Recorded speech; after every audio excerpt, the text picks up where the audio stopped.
blossoms came out last week. You were the first thought I had.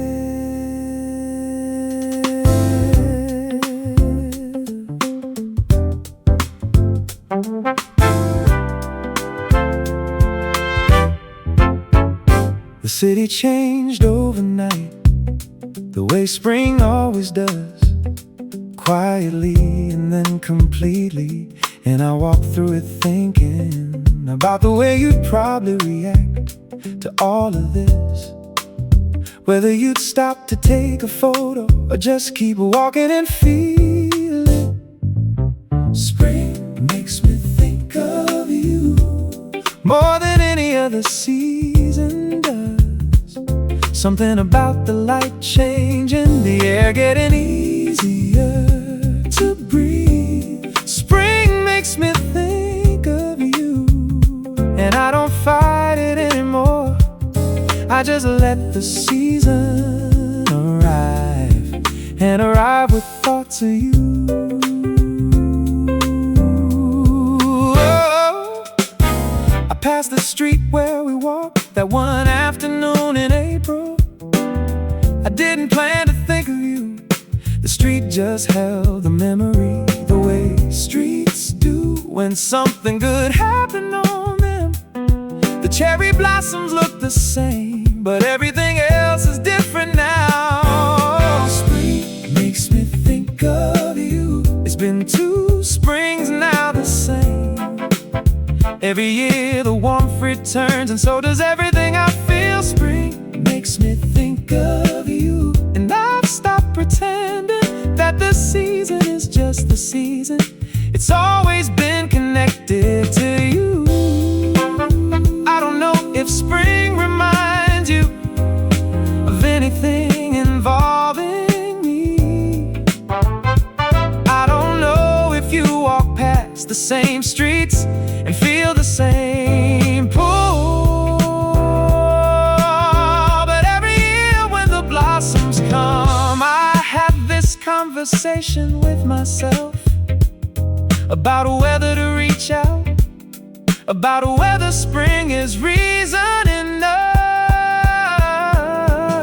Spring makes me think of you more than I can explain to anyone who wasn't there in April when all of this began. Spring makes me think of you, and maybe this year I'll do something about it before the season ends.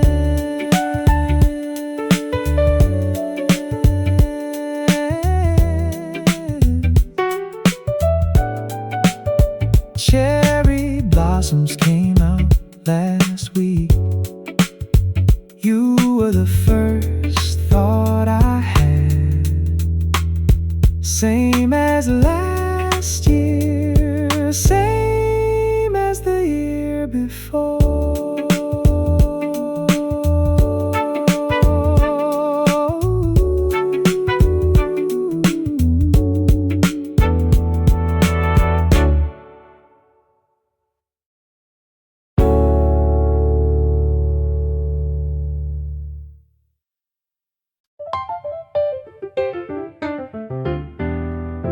You laughed at the thing I wasn't sure was funny.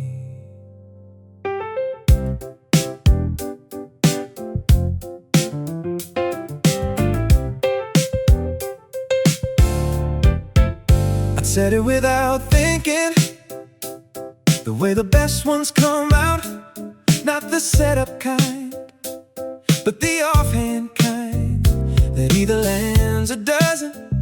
And there was a pause, and then you laughed, and I felt like I'd won something. But when you laugh at what I say, something settles in me, like a door that wasn't closed, finally closing right. But when you laugh at what I say, I wanna keep talking, keep finding the version of myself that earns that again. I'm not someone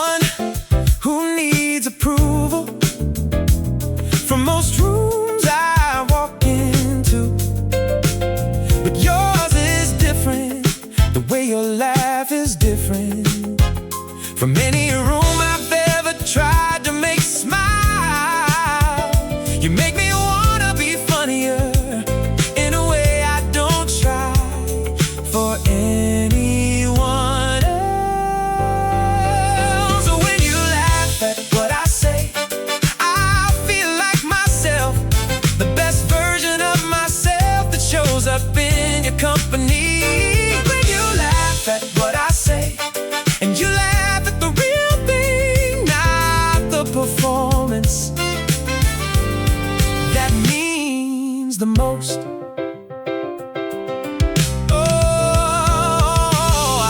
I've tried to make a lot of people smile over the years, and none of it felt like this. What happens in a room when you find something funny that I said changes the whole temperature of whatever we're in. When you laugh at what I say, I'll keep earning that for as long as you'll let me stay in this conversation. When you laugh at what I say, that's the one I want to keep. The version of us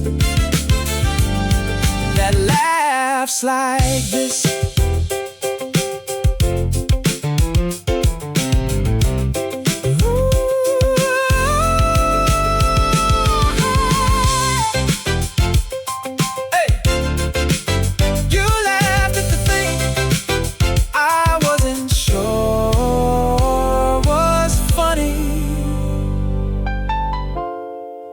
I've been funnier since, because of that laugh.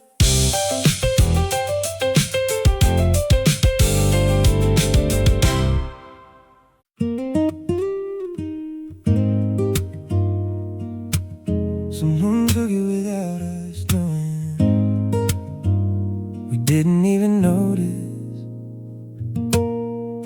I found it in a group chat from someone who'd been there at the table that night. Not even tagged, just sent into the conversation. And there we were, looking like people who didn't know they were being photographed. The first photo of us, and neither of us posed. We just looked like two people in the middle of something real. The first photo of us, and I keep coming back to it. The way you look at me in it, like I'm saying something worth hearing.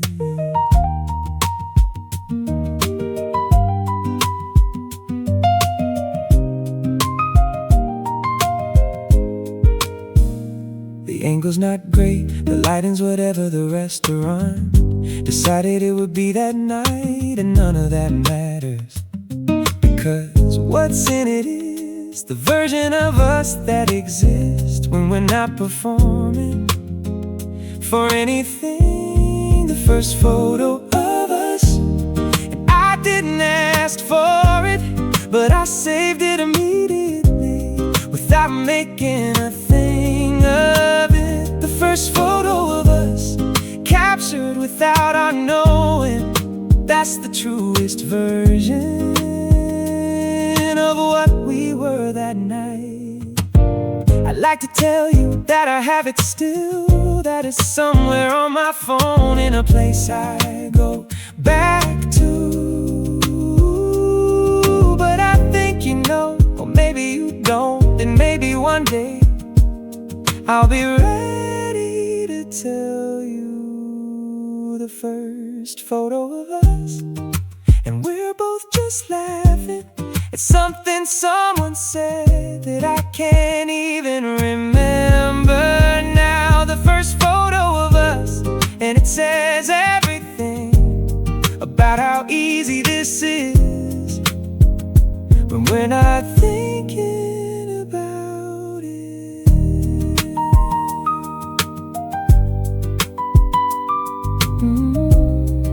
Someone took it without us knowing.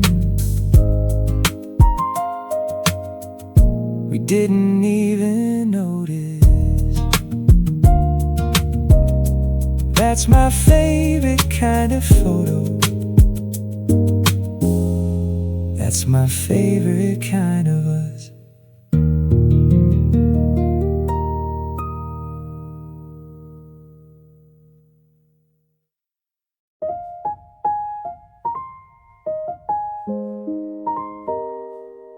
I told you I'd wait up. I didn't make it. I'd had every intention. The phone face up on the pillow, the lamp still on the way. It is when you're still planning to be awakened somewhere between 9 and whenever you arrived. The waiting turned to sleeping, and the sleeping took over. I fell asleep waiting for you, and woke up to your message saying you tried to be quiet, coming in so you wouldn't wake me. I fell asleep waiting for you, and you let me sleep, and somehow that told me everything I needed to know.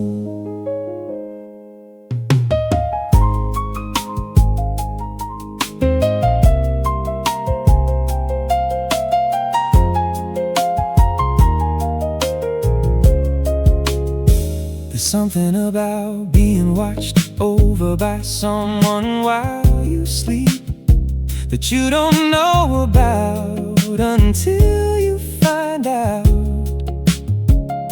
You covered the lamp so it wasn't in my face, and that small thing undid me when you told me. I fell asleep waiting for you, and you were considerate in the exact small ways that tell you who someone is. I fell asleep waiting for you, and you took care of the room without being asked. That's the version of you I love. I keep thinking about the version of that night where I'd stayed awake and you'd come in and we talked, and that would have been good too. But the version where I slept and you were gentle with the dark might be the one I remember more.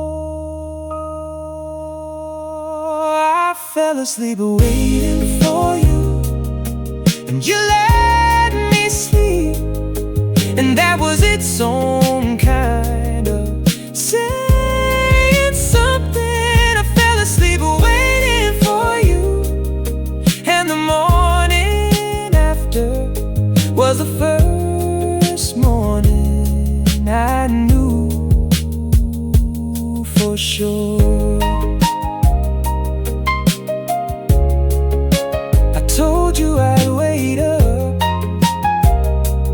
didn't make it. You took care of everything. I love that about you.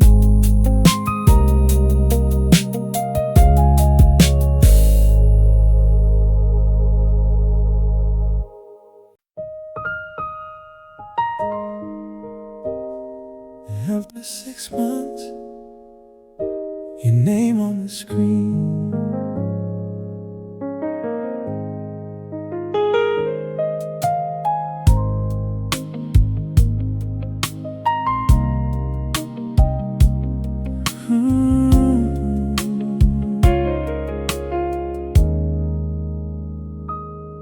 I stopped checking in the way you stop when enough time has passed that check-in starts to feel like something else. And then the phone lit up with the name I hadn't seen in 6 months of actively not looking for it. Your name after all this time, and my whole body remembered everything it had been. Learning to put somewhere else your name after all this time. And I sat with the phone for longer than it should take to decide what to do.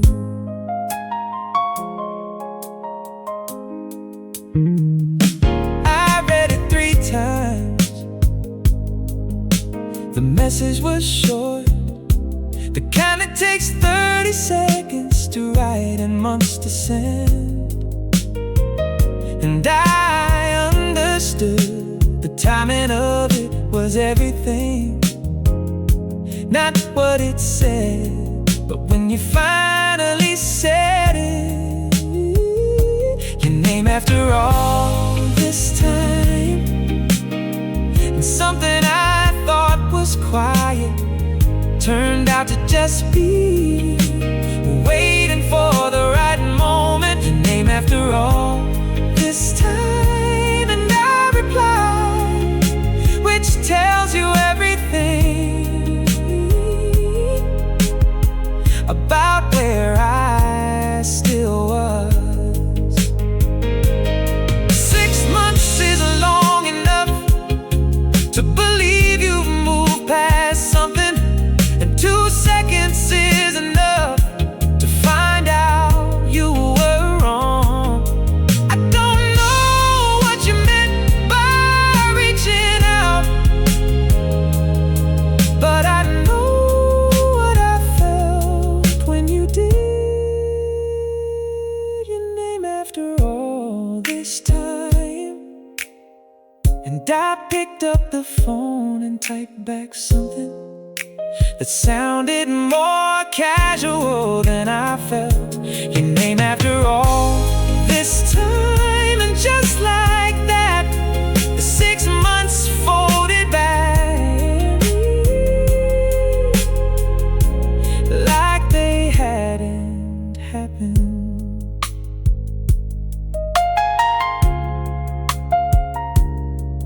After 6 months, your name on the screen. I responded in 30 seconds. I'd been taking my time for months.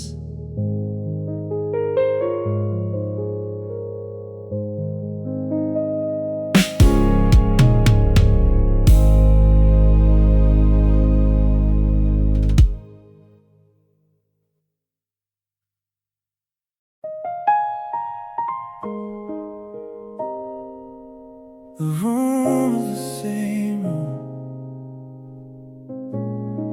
without you in it, just quieter.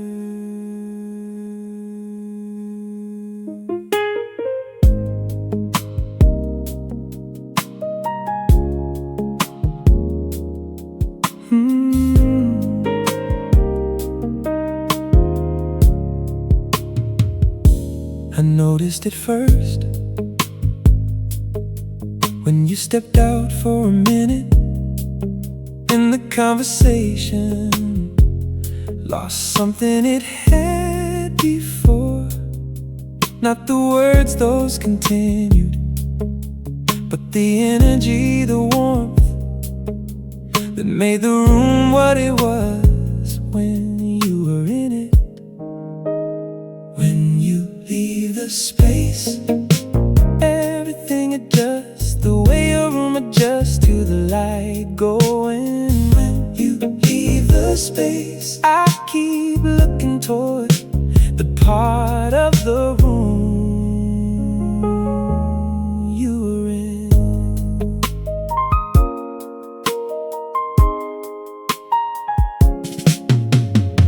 It's not dramatic, just a shift in the temperature of the air in the room, the quiet that comes with absence, that isn't really quiet, just a different sound from the one that's better, from the one that's you. When you leave the space, I notice more than I expected to. For someone who thinks of themselves as someone who's fine with quiet, when you leave the space, I find myself listening for the sound of you coming back. what it means to be someone's presence. Not the grand version, but the everyday version. The way a space holds you and gives you back when you're not in it. Something that was there is missing when you leave the space. The room remembers you were there, and so do I, more than I used to admit. When you leave the space, I wanna tell you that I notice when you go, and notice when you're back.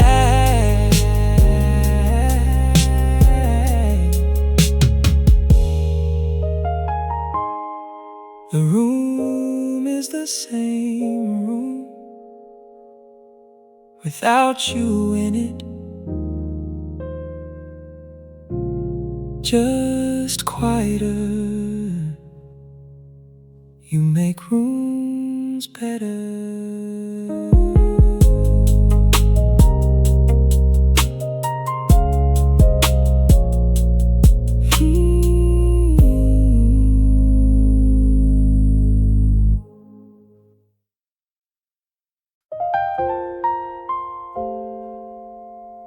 The credits were rolling when we finally woke up.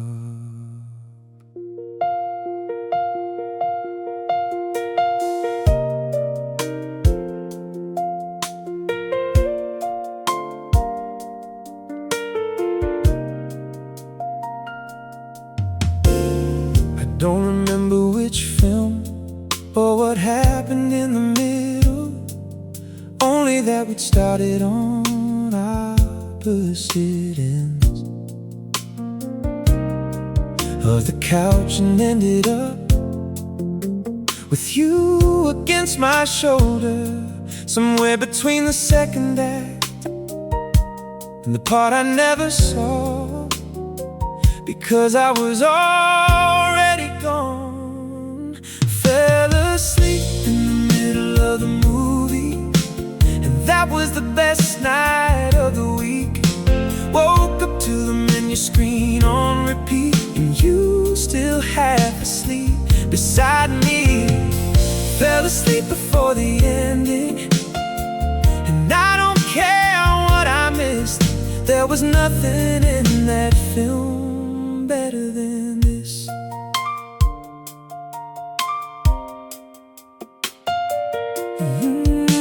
The lamp is still on, the way it always is, when nobody plans to fall asleep, but both of you do anyway.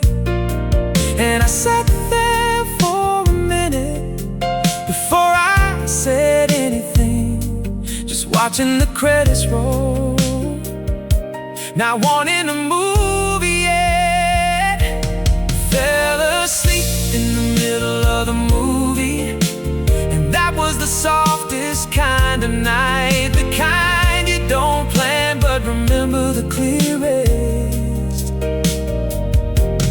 Fell asleep before the ending, and you were still there when I woke up.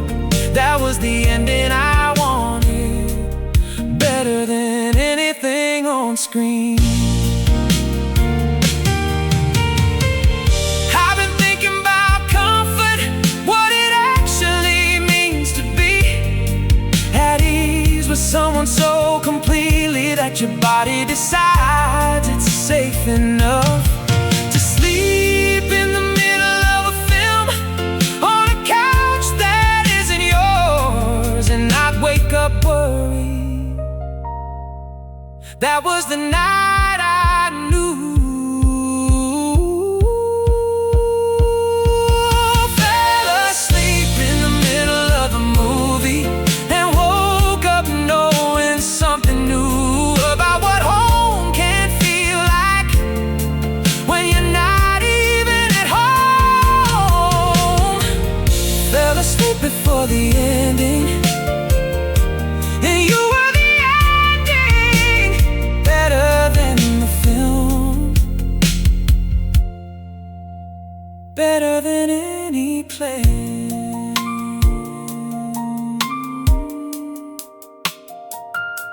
The credits were rolling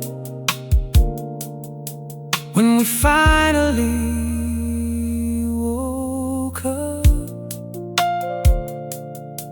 We never did find out how it ended.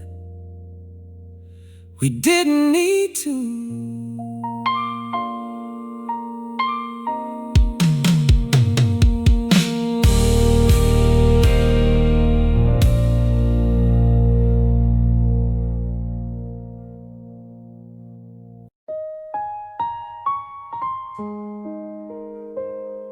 You said you were fine. I could hear that you weren't.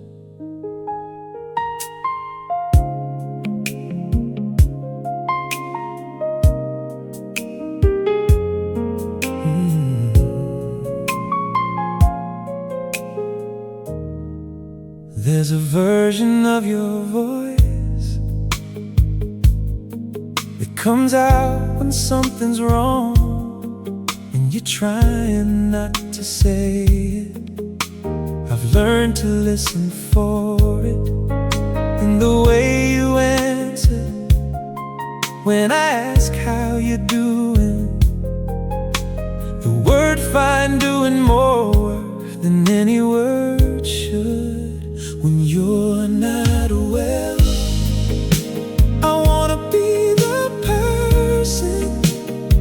Who shows up without asking if you need anything when you're not well.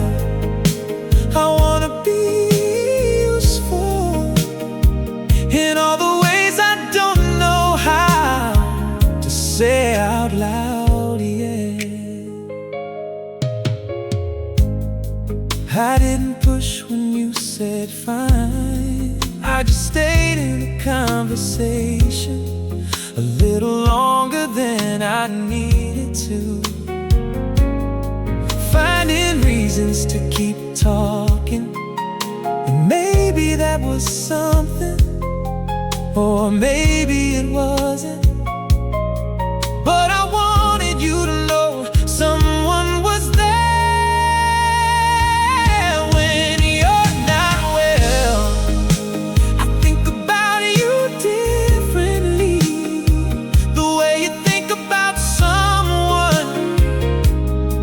When you realize how much when you're not well, and I can't fix the thing, I'd wanna fix everything that I could reach. I wanted to say that whenever it's bad, I'd rather know than be kept from it. Whatever you're going through goes easy.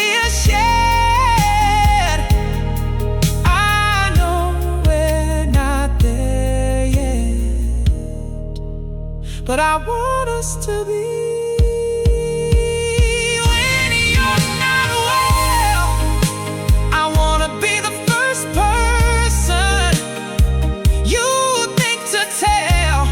Not because you should, but because you want to.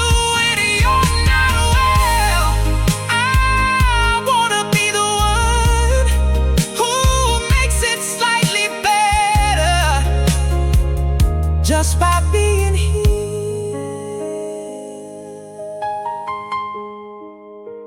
You said you were fine. I could hear that you weren't. Next time, tell me the real thing. I want the real thing.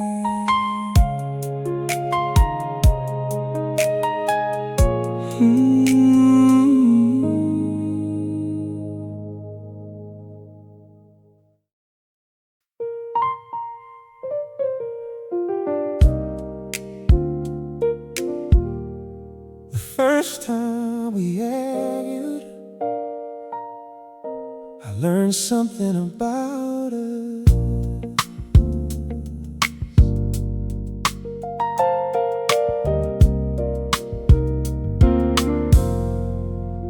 It was something small, the way small things always are,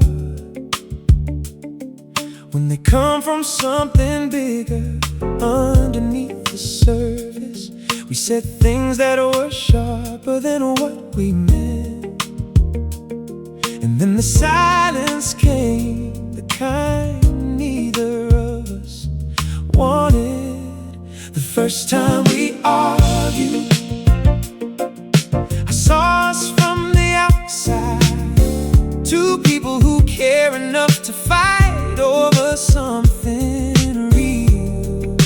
The first time we argued, and then you laughed first, and I knew from that laugh we were gonna be fine.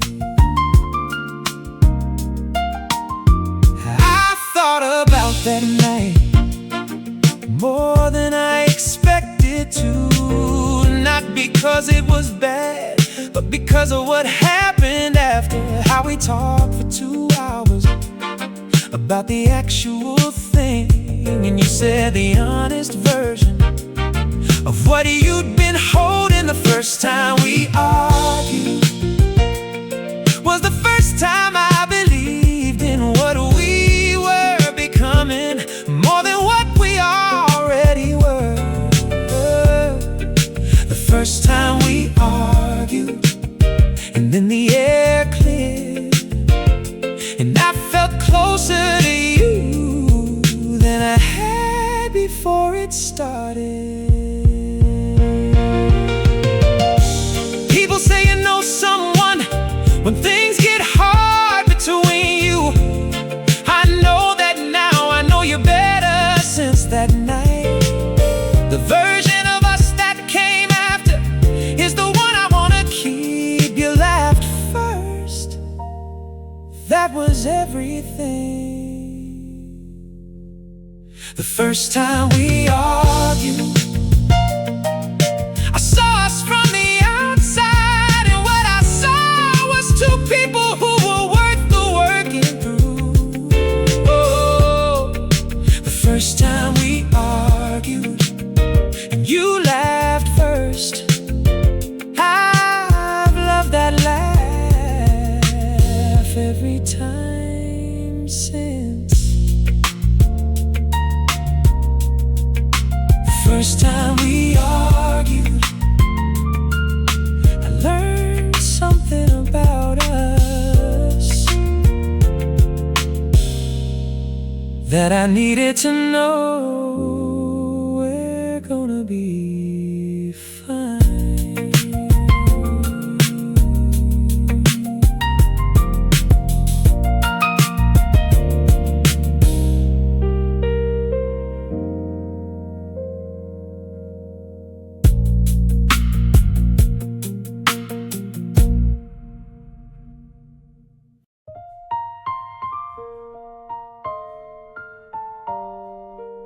The map says 40 minutes. It feels like much less than that now.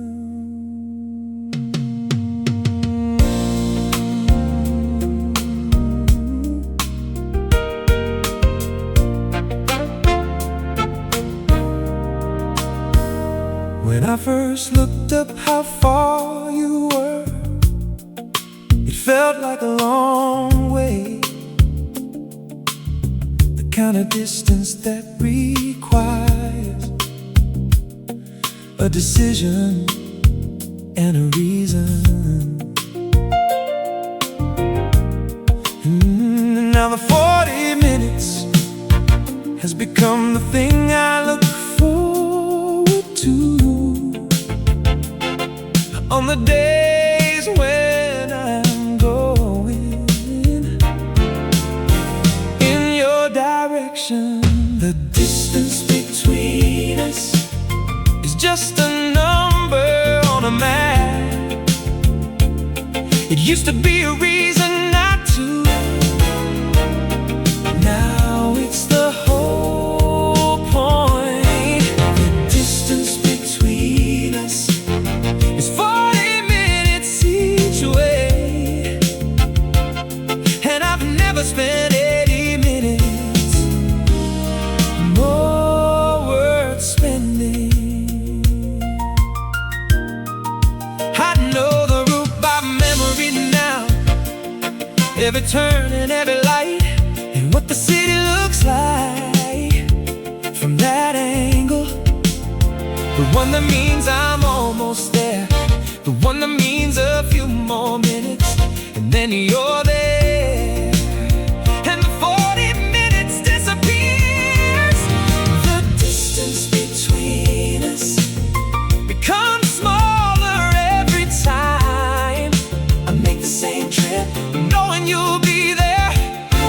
The distance between us is just a road, and roads go both directions. I'm always glad to take it. I think about what it would mean to close it more permanently, to not have to navigate every time I wanna see you. I don't know what that looks like yet, but I've been thinking about it more than I've been thinking about the 40 minutes.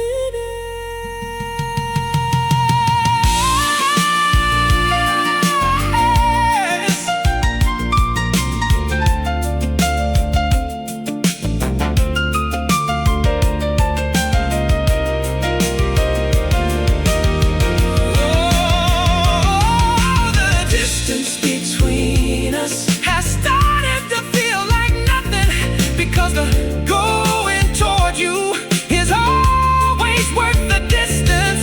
The distance between us is still 40 minutes, and I drive it every day. If you'd let me, the map says 40 minutes. It feels like much less than that now.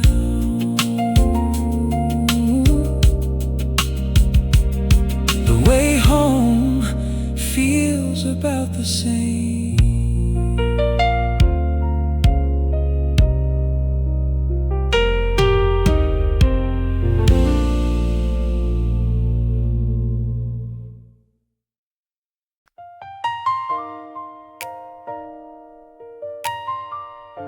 I had it in my mind and couldn't get it out.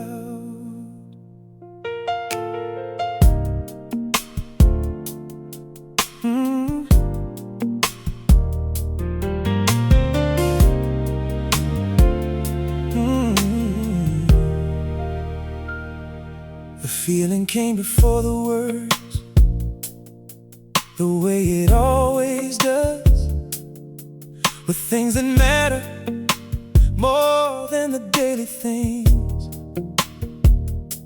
And I sat with it for weeks, waiting for the sentence that would hold it without making it smaller. Couldn't find the words for what I was already feeling. The language kept arriving, too small for the thing. Couldn't find the words, and so I said nothing. And the nothing built up into something I couldn't hold.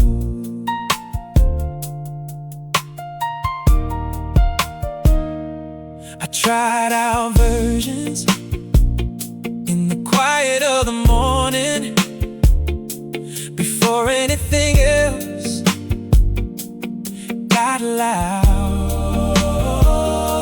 The direct version the sideways version, the version dressed as something else, and none of them sounded like what was actually happening. Couldn't find the words, and you were right there in reaching distance of knowing it.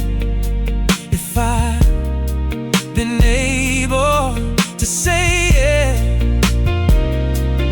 couldn't find the words, and the time kept going, which is what time does when you can't find the words.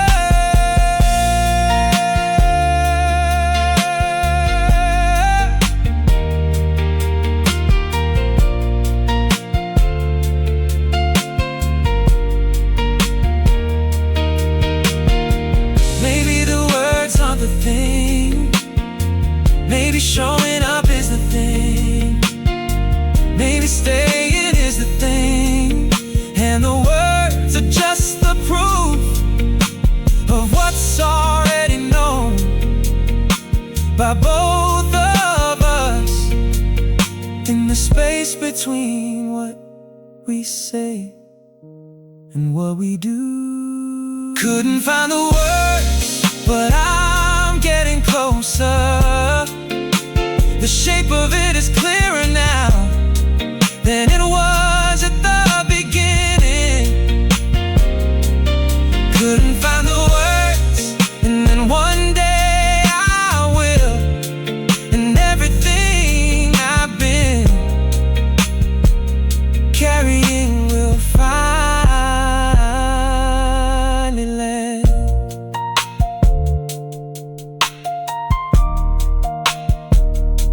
I had it in my mind